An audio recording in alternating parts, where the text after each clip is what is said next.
First question: what is the objective and precedent of your legal standard that you're going for on in this action?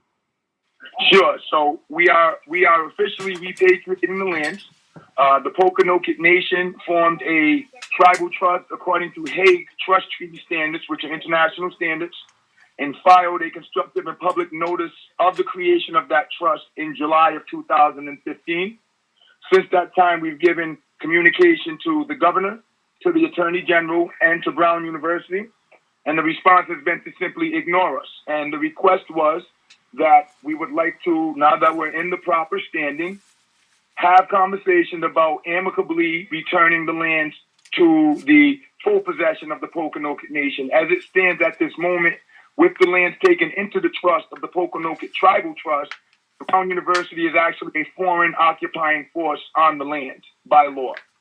So last year, the Pokanokets came and put a flag up on their lands here to signify the fact that the lands had lawfully been taken back into the tribal trust's stewardship.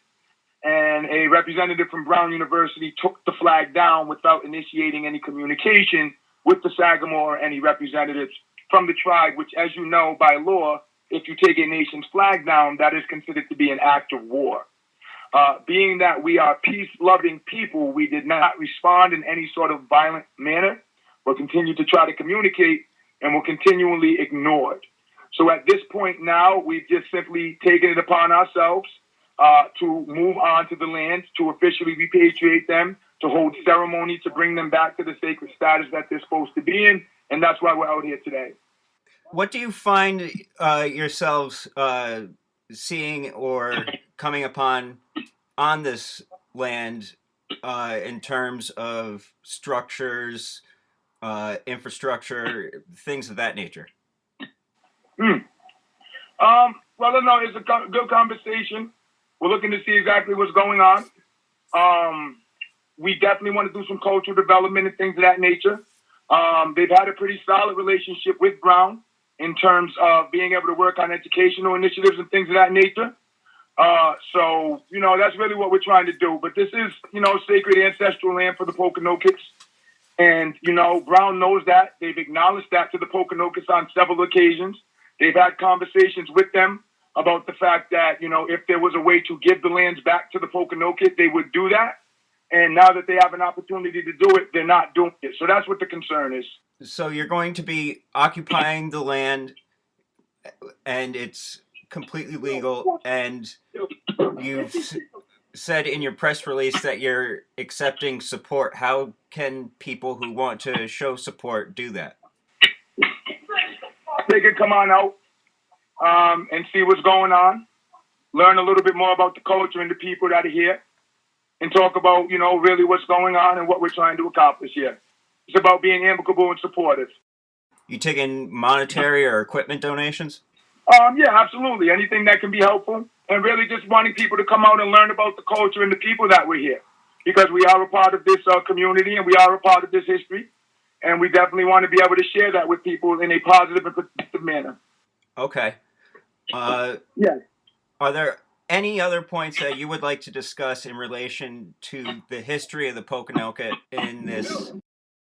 Well, literally, the Sagamore, who is the Massasoit of the 10th generation descendant of the Massasoit, these are his lands. His family was pretty much genocided.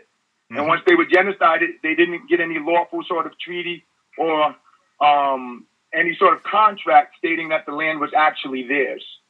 So when they didn't do that, they kind of just broke leaves off and took it and passed it on and said, now it's yours. And that's not legal.